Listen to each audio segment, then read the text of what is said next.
Hey there, it's Aviva from Elementor. Welcome back to How to Build a Blog in Elementor.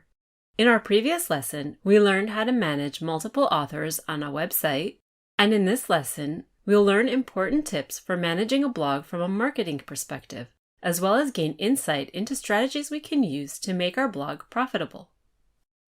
From freelancers and small businesses to agencies and big brands, a blog is a powerful way to market your expertise, expand your audience reach, and increase sales. But for the blog to be an effective marketing tool, it needs to be properly set up, and with a few minor adjustments, we can use it to generate income. To make our blog profitable, we first need to make our blog easy to find and easy to read. The best way to achieve this is to use a third-party plugin for search engine optimization, such as Rank Math or Yoast SEO. We'll use Rank Math for this lesson.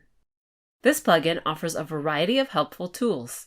Not only can we use it to control the SEO aspect of the website, we also get valuable information that helps us write better articles, including receiving tips with relevant keywords, which increases the ranking of our site. We'll begin by installing the Rank Math plugin. Use the Finder to quickly navigate to the plugin screen. Click Add New and search for the Rank Math plugin. We'll click Install Now.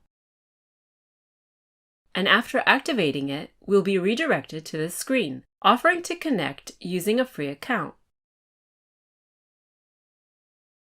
We'll choose Advanced and click Start Wizard. The first thing we can do here is set the site's type. In Xander's case, it's already set to a personal blog. Next, we can add our site's logo that will be displayed in Google search results. And in case we share a page or post from our site that doesn't have a featured image, we can set a default image for shared content on social media.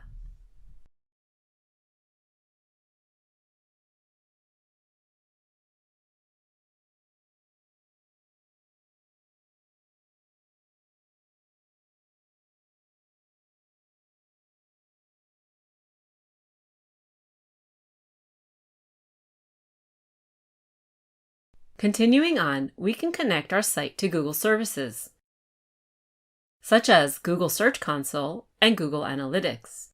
This allows us to verify our site ownership in Google Search Console, track page and keyword rankings, set up Google Analytics, and submit sitemaps to the Google Search Console. In the next screen, we have the option to choose our sitemap configuration. We'll leave these settings as is. In our next step, we have the option to set up some SEO tweaks, such as automate SEO tasks, redirect attachment pages, and more.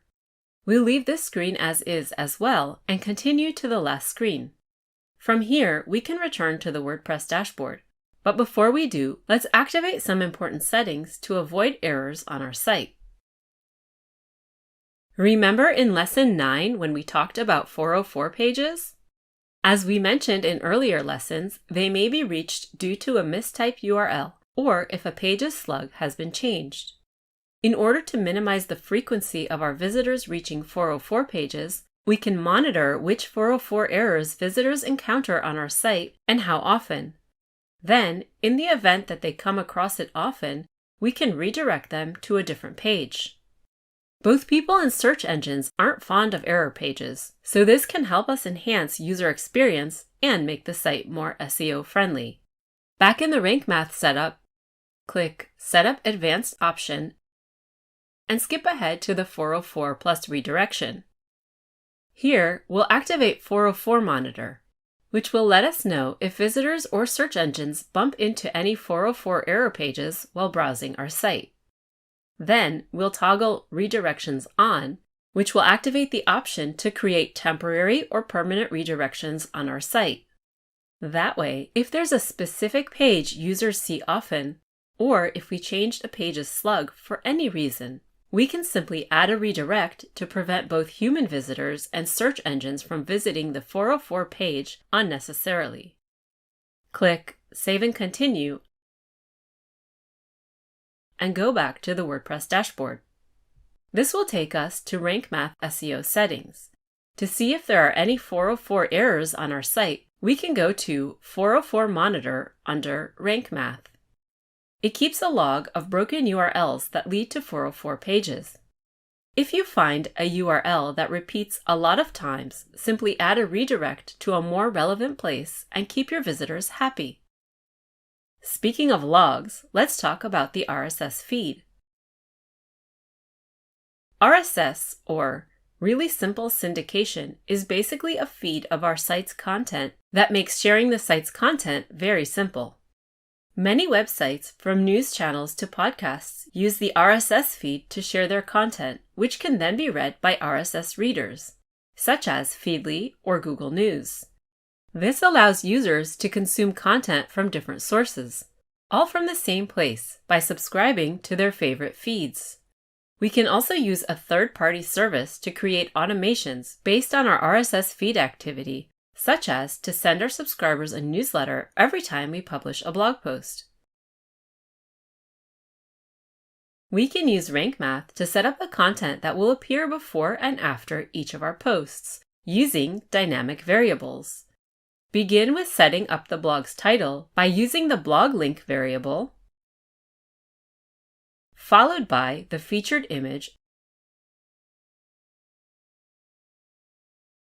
and post link variables. Then add the content that will follow our post's content, but this time we can use a bit of text mixed up with the variables, making a dynamic phrase like, "The post," whichever post we're reading, "was written by Xander Banks and first appeared on Xander Travels." Let's save our changes.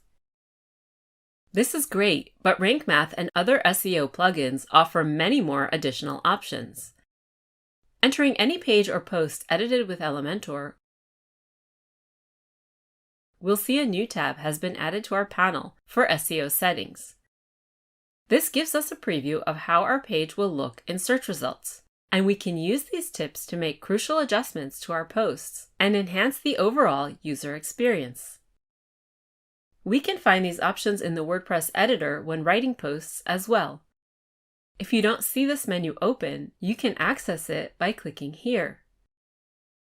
We can also use Rank Math to add a breadcrumbs widget to our posts. No, I'm not talking about the famous German fairy tale Hansel and Gretel, although it is the origin of this element's name. A breadcrumb is an element that reveals the user's current location in a site and allows them to quickly navigate between different pages. You've probably seen these on many websites, where you can see the name of the website followed by the name of the category, and finally the name of the post. It helps our visitors understand where they are on the website and also increases your SEO score. Before we can add breadcrumbs to our posts, we'll first need to activate this feature in Rank Math. Under Rank Math, go to General Settings, and then Breadcrumbs. Toggling it on, we'll see all these options become available. First, we'll set the separator characters. Since Xander uses many emojis in his site, we'll use this pointing emoji to fit his brand. We can choose to either show or hide the homepage link. We'll leave this as is and give the homepage a label. Another option is to add a prefix to the breadcrumb, such as "You're here." Furthermore, this allows us to rename the titles for archives, search results, and 404 labels. Below, we can choose to hide or show the post title and category. When we're done, save changes, copy the Rank Math shortcode, and go to the single post template.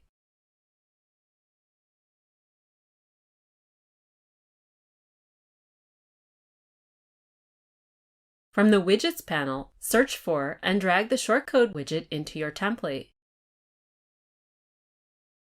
Now simply paste the code we copied earlier and click Apply.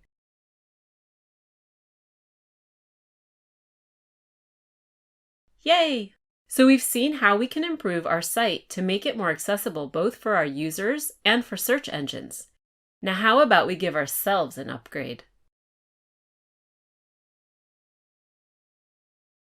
While we're here, let's see how we can use more of the space in this article to promote some of Xander's products and perhaps increase his income by adding third-party ads to the site. Let's begin with promoting Xander's products using the sidebar, which is an excellent place for this purpose. Xander has an ebook he's selling, which is already promoted on his homepage. So rather than create this whole call to action element from scratch, we'll simply copy it. Use the Finder to access the homepage.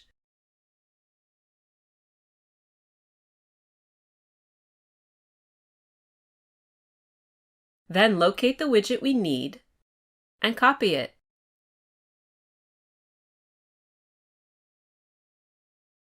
Back in the single post template, scroll down a bit and paste the widget right under the newsletter box.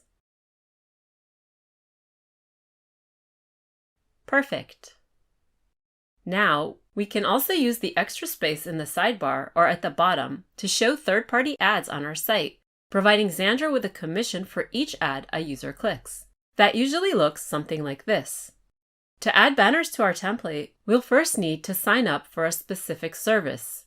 The most common platform for this is AdSense.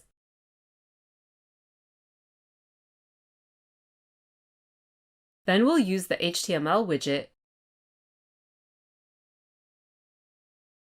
with corresponding HTML snippet pasted in. The last step in setting up our website is to make our site searchable. We'll go into Settings and uncheck the checkbox for discouraging search engines from indexing our site. Great! Now you have everything you need to set up, build, and run a blog. In our next and final lesson, we'll recap what we've learned in this course, as well as discuss the next steps for creating the best website possible. So click to keep watching. See you there!